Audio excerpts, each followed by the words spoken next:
May these words find resonance in the minds and hearts of those gathered and within the heart of the universe.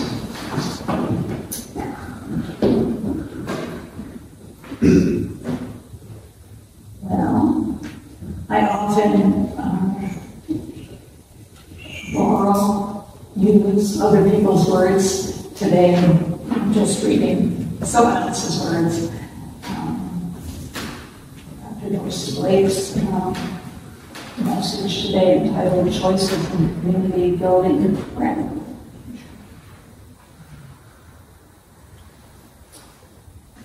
Began in the written message with some videos, links to mishaps around fireworks. I don't know if any of you got a chance to look at those. Encouraging us to look at those, think about those, I think is a good way to begin. So I'll begin his message. The initial thoughts for today's message do not have lofty origins. Fireworks have been splitting the air at least occasionally in my neighborhood for probably the last month. While disturbed by them, it was the night of the 4th that seized my nerves. There were waves upon waves of noisy sounds and displays of brilliant light, blasting the gentleness of the night. The onslaught continued until 3 a.m. at least. Fireworks are illegal in Alameda County, where I live. Cities have approved displays of fireworks. The Oakland police force, with all its drones and other methods of capturing criminals, seems impotent year after year to prevent this out-of-control annual display of disrespect of neighbors, animals, and potential fire hazards. There was a wildfire in San Jose that authorities stated could have resulted from the fireworks. Every 5th of July, we have to sweep or rake debris from our house due to the fireworks. I was disturbed by my seeming negativity and pettiness. Was there a theological or spiritual basis for my discontent?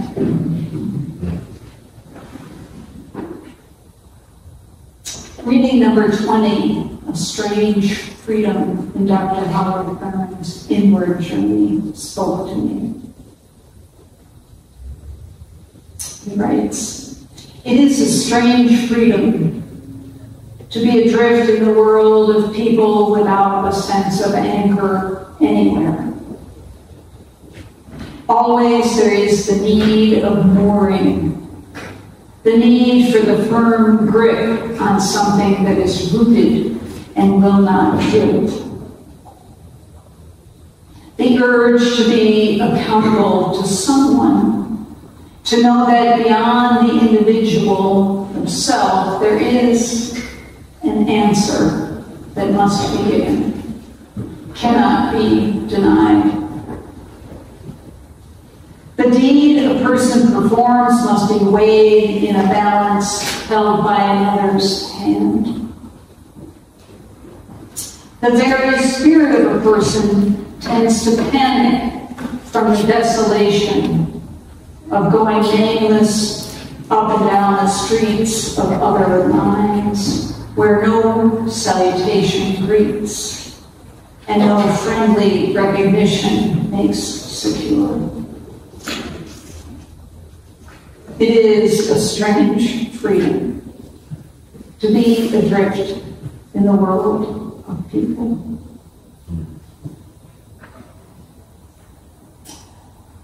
When we were children, we participated in limited and supervised fireworks.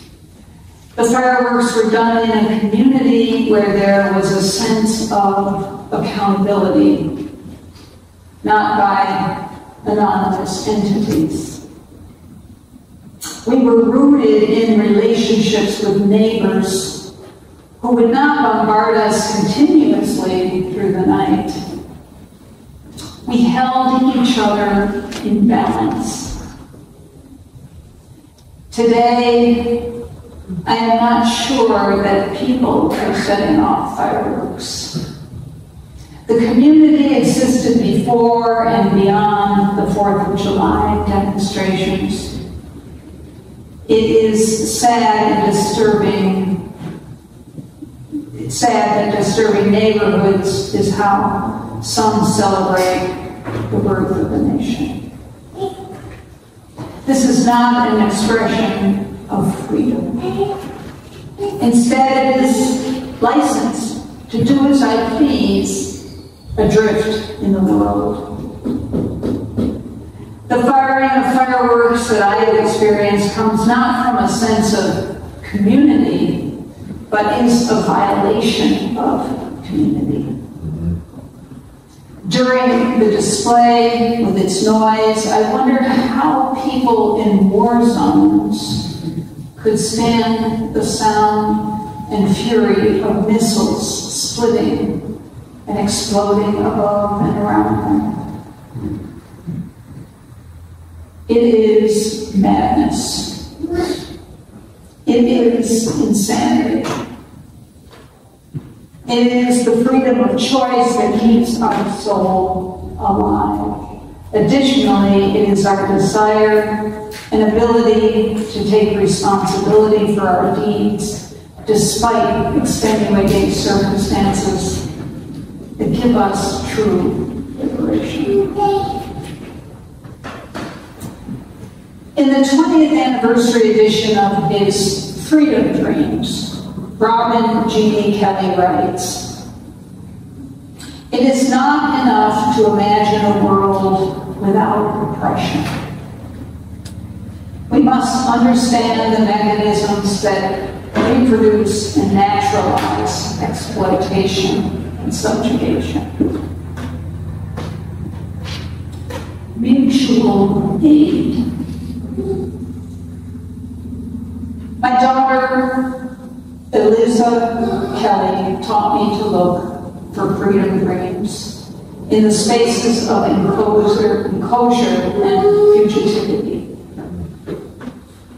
Her scholarship explores how Black communities transformed plantations, ghettos, rooftops, prisons, and the like into commons, spaces of fugitive praxis and mutual care. She first schooled me on the importance of mutual aid as a potential radical practice of prefiguring the future we want to build. The irony, of course, is that my mother modeled a practice of mutual aid and passed it down to us. I even hinted at it in Freedom Dreams when I wrote that my mother raised us to help any living creature in need, even if that meant giving up our last piece of bread. Strange. Needy people always pass through our house, occasionally staying for long stretches of time. What I understood as values or a moral duty, Eliza helped me see as political practice. Abolitionist and legal scholar Dean Spade also helped me see mutual aid as an essential ingredient for revolution, since it is fundamentally about building solidarity and practicing a culture of collective care in lieu of a neoliberal culture of individualism, and the market. He explains social movements that have built power and won major change have all included mutual aid. Yet it is often a part of movement work that is less visible and less valued. In this moment, our ability to build mutual aid will determine whether we can win the world we long for, or whether we will dive further into crisis. Well,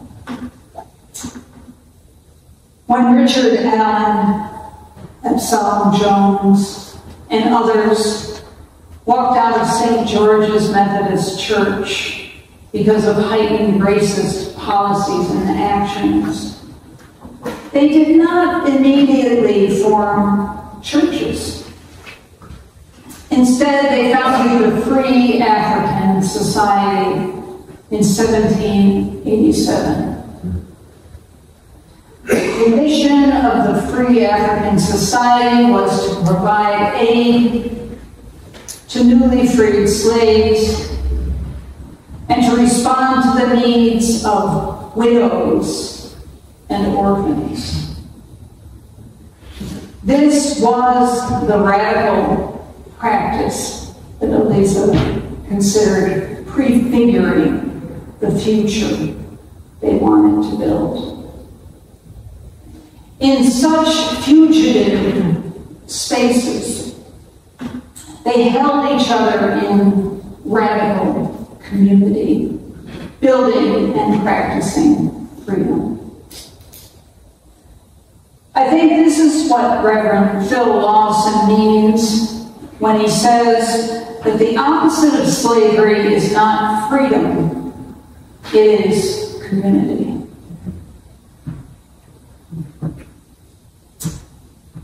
Fellowship Church was not envisioned as a mutual aid society. And we must support each other with our love and how love defines itself in times of need. Freedom involves choice. It is not a license.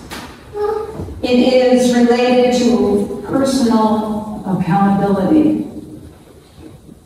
It is the ability to stand in the present that ultimately determines the future.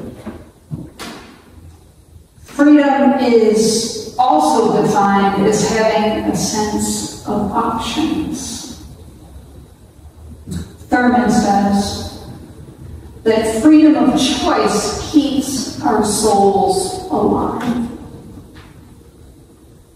Additionally, it is our desire and ability to take responsibility for our deeds despite extenuating circumstances that give us true liberation. Thurman continues.